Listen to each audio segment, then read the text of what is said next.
The ever-expanding list of morbidly obese EVs with offensively mammoth batteries highlights the comprehensive disregard the car industry has for taking effective climate action. Car companies worship one thing, and one thing only: money. It's their god, and they will do anything to get it. So, in this report, I'm going to show you how buying a diesel SUV plus a home solar system with a battery is both cheaper and greener than owning one of those gargantuan rolling jokes.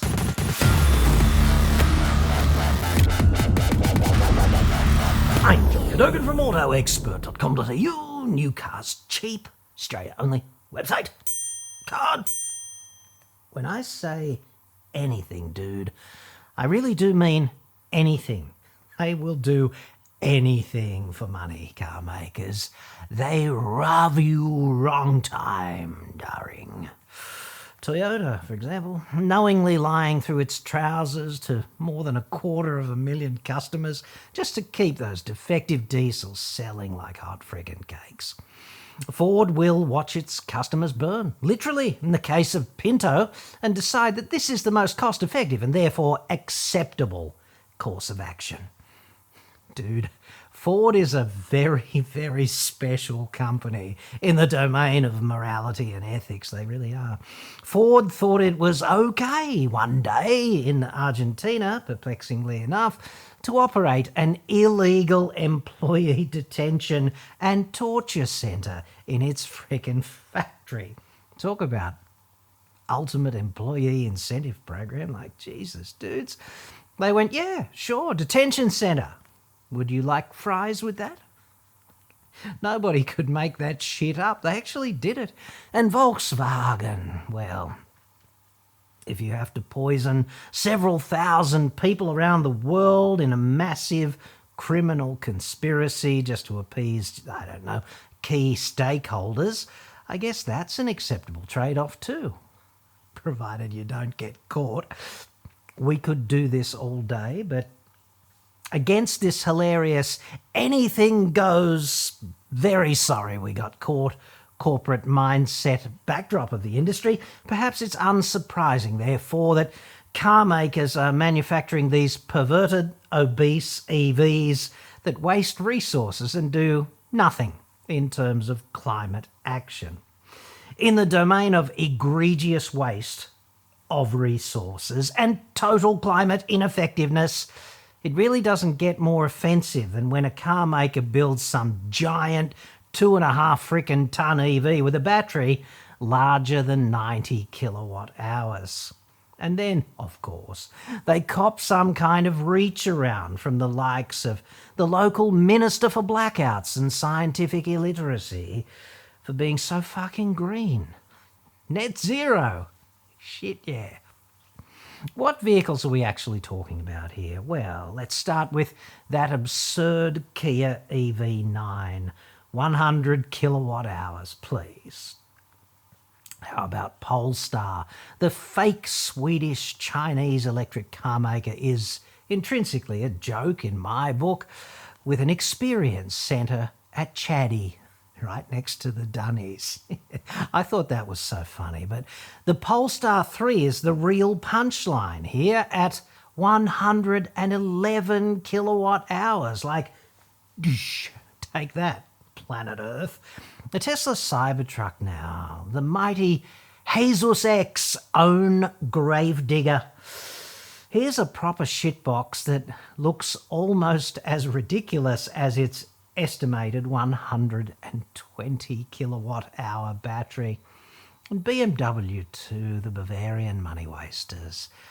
What the actual fuck were they thinking with the 106 kilowatt hour battery in the absurdly irrelevant i7?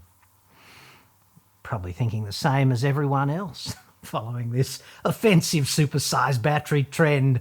How many rich, green, virtuous serial masturbators can we fleece this month? Because that's what this is really all about, right? Money, obviously. This is what the girlfriend experience feels like if you have too much money and not enough sense to know that this is a truly fucked up concept.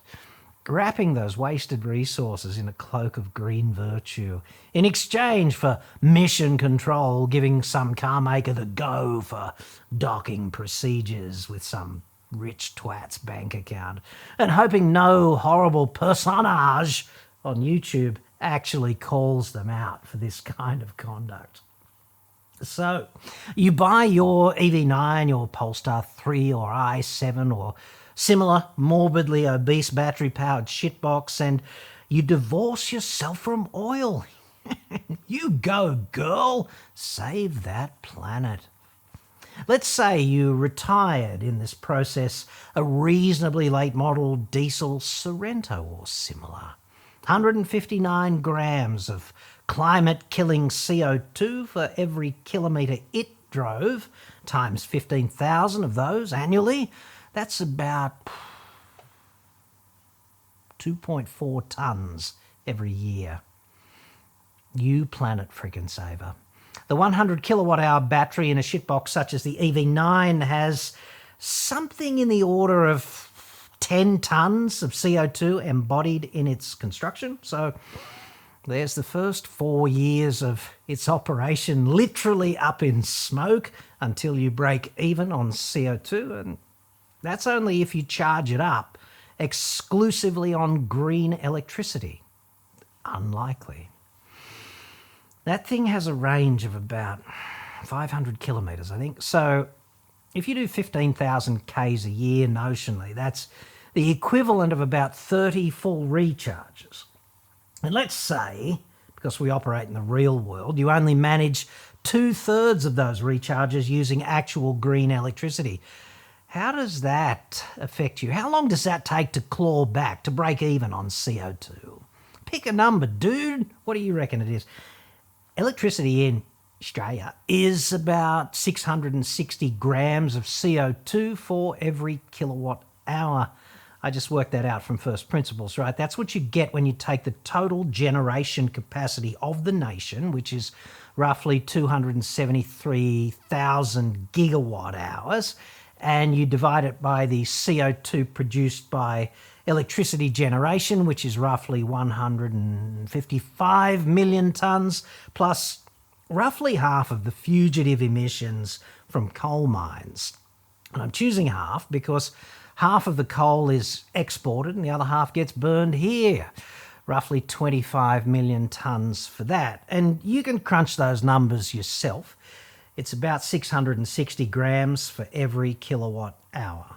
So if you only purchase filthy electricity for 1/3 of the vehicle's operation, that's 1,000 kilowatt hours annually, or another 660 kilos of CO2 for every year that you drive. And if you run the numbers on that, it takes 5 years and 9 months to break even on CO2, dude. If you only use green electricity 1/3 of the time, it's roughly 9 years and 5 months. At about which time you'd have to suppose that the battery is going to be somewhat rooted, I expect. Especially if you do those things that inflict the death of 1,000 cuts on a battery, such as, in no particular order, charge it to 100%, like charge it fully, discharge it fully, use it when it's hot, use it when it's cold, or accelerate really heavily, etc. 9 years and 5 months. In other words, your virtuous green driving has been roughly as green as driving a frickin' diesel Sorento for the whole time, and now you'll be scrapping the car because battery replacement is horribly uneconomic, so yay. If you don't use any green electricity at all and you just suck the filthy stuff off the grid, it would be a bit of green zealotry gone wrong, I'd suggest, on a bender, perhaps. Coke-fueled bender. It's going to take like 24 years to break even on CO2, and let's face facts, the car's not going to last that long, dude. Like, come on. Obviously, the grid is going to evolve and get a little greener over time, but you get the point here, right? Most buyers of these stupid premium EVs will not own them for long enough to break even on CO2. They just won't. So what happens if you just keep your diesel SUV or go again with a new diesel?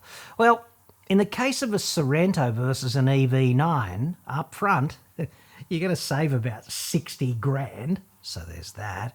So of that 60 grand, how about you drop 10 of it on a quality solar array and a quality inverter for your home? Okay, call it 6.6 kilowatts. That's quite common.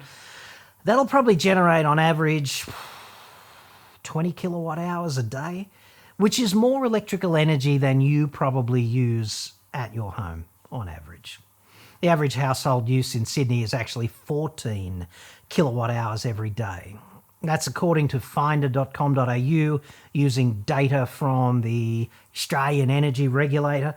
There's a report you can look for. It's called Residential Energy Consumption Benchmarks. It was prepared by Frontier Economics, if you want to look it up. So if I were going to embark on the whole solar adventure today, I would pair my new solar system with a battery, like not negotiable, dude. I'd use a Bluetti EP760 modular single-phase residential energy storage system. What a mouthful. I'll put a link in the description and also somewhere up there. This report is not sponsored by Bluetti, incidentally. Like, I do have an affiliate arrangement with them and I have tested a lot of their products and I am genuinely impressed with the work that they do.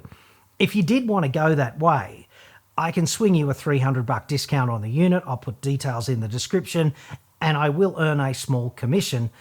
Full disclosure, okay? But that's not why I'm doing this. That's the extent of my arrangement with Bluetti. I'm certainly not getting paid to spruik their products to you today. It's just the way I'd go after testing, 10 or 12 of their products, and they've all functioned really well. I would use this system in a heartbeat, however, because A, it's modular. The base version, which is just under 10 grand right now, comes with 2 battery modules. So it's essentially 3 boxes. The batteries are called B500s, which are roughly 5 kilowatt hours apiece. It's actually 4.96, but hey, there's less than 1% in it. And the mental arithmetic, so much easier, let's call it 5. So you get 2 of those boxes plus the system control box, which contains an inverter, and the whole thing's got to get wired in by a professional for roughly 10 kilowatt hours in total with the 2 battery boxes. That's going to cost you just under 10 grand.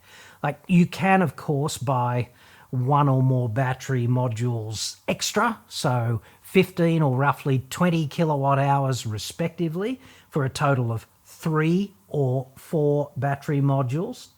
Maxed right out with the 4 modules, it's going to be 19.84 kilowatt hours. So that's going to be under 15 grand just with 3 modules and under 20 grand with 4.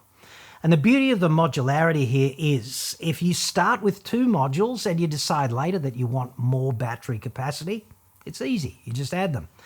These are cobalt-free lithium iron phosphate cells and there's a 10-year warranty. So it strikes me that the battery technology is safer and more environmentally friendly than most battery technology in most EVs today, and also the warranty is longer than you get in most cars. The system's also IP65 rated against dust and water ingress, so it's environmentally robust. It'll tolerate damp, dusty environments, etc. And Bluetti sells a purpose-built enclosure for external installation of the system. Like if you want to put it outside, easily doable. And personally, I think big batteries are safer outside the dwelling. So there is an off-the-shelf external solution if you want that. Lithium iron phosphate is less likely to run away thermally than other battery chemistry, but still safer outside, at least in my opinion. They call it an EP760 because it produces a maximum of 7.6 kilowatts. Now, if you don't speak electricity, in the Australian Standard Domestic Electricity Supply universe, Our electricity comes down the pipe as 230 volts AC with a tolerance of plus 10 to minus 6%. So basically, this system is a 32 amp single phase pure sine wave supply, like domestic electricity maxed out at 32 amps. 230 volts at 32 amps plus or minus a frag for the standard equals 7.6 kilowatts. It's a lot of electricity. I had to talk to the Sparky who fitted my EV wall box charger about exactly that. And he said that the wires in my street, like the wires coming from the pole out the front to the house, are rated at 100 amps. But once the electricity gets inside the walls, 50 amps maximum, because there's less convection in the cavity and you don't want to burn the joint to the ground, essentially. Always nice if that doesn't happen. So average houses in Sydney use 14 kilowatt hours per day. And if that were mainly in some 6-hour window, it would average out to be about 2 kilowatts for 6 hours plus, residual overnight usage, and when the dwelling is unoccupied, computers on standby, kid forgets to turn off bedroom light and rushes out the door for school, etc. This means like 10 or 15 amps would be more than enough for average household operation generally. Probably maxes out a fair bit higher than that from time to time. Like if you've got 2 air conditioners running and someone suddenly boils the jug, it's going to spike a bit. But 32 amps from that Bluetti battery system will pretty much run everything during a power failure, for example. And it can be configured as an uninterruptible power supply. This is a thing that needs to be installed by a licensed electrician, okay? You don't just unbox it and plug it in and she's up and running. So if the grid goes down, it kicks in milliseconds and you're not going to notice, okay? You're just going to have electricity. You're only going to notice when you look up and down your street and everyone else's house is kind of black. The other reason you want the battery is the solar array is going to be most productive in the middle of the day when the sun is more or less overhead, when a lot of people aren't actually home. So if the array cranks up, it's able to fill up the battery and you can consume that energy that you are storing on site in the evening or the next morning when the sun isn't exactly talking to the array at full volume, at least not yet. You'll probably also find yourself exporting quite a bit of electricity back to the grid, and that might make you a bit of coin on the side incrementally, but mainly it means that you will have cured your lifelong addiction to coal. Coal and emissions from coal mines are 200 million tonnes of CO2 out of roughly 465 million total tonnes here in Australia. This means coal is by far the biggest problem that we have on the CO2 landscape here in Australia, okay? You're attacking that head on, doing this, okay? With a battery that's only 1/5 of the size of the battery in a morbidly obese EV. And it only uses 20% of the resources, and it only has 20% as much CO2 embodied in its frickin' manufacture, etc. So, let's say that you buy a new diesel Sorrento instead of some fat boy EV.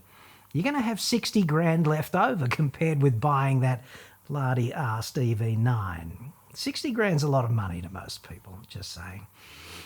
You could afford to drop 10 grand on a really high-quality array and some inverter from Europe, and also drop 20 grand on the Bluetti EP760 with 4 modules, i.e. the biggest version they sell, and you're still going to be 30 grand in front, dude. Admittedly, your vehicle's still going to be emitting 2.4 tonnes of CO2 every year, but you no longer require grid electricity, right? And that's going to save you 3.4 tonnes every year. The difference, 3.4 minus 2.4, I'm sure you can work it out. Every year, 1 tonne. Of course, the battery in the Bluetti EP760 doesn't come free of CO2 embodiment. It's probably got 2 tonnes of CO2 embodied in its manufacture if you buy 4 modules, as opposed to 10 in a fat EV. So in 2 years, you're going to break even on CO2, and every year after that, you are going to be 1 tonne in front. break even in 2 years versus 5 years to never in an EV like the EV9, Polestar 3, i7, etc., with a body mass index of frickin' infinity, and you're still 30 grand in front. This is why morbidly obese EVs are a climate action scam. They're selling the wrong kind of EVs, and governments are endorsing, especially the Australian government, because the various federal ministers for fuckwittery don't want people like you or me to focus on inconvenient truths, such as us being the world's largest exporter of coal and also liquefied natural gas. Things like our filthy expensive electricity compared with properly civilised countries, and the immoral, unethical bilateral reach around between corporate fossil fuel oligarchs and political parties that actually maintains this abhorrent status quo here in the formerly lucky country.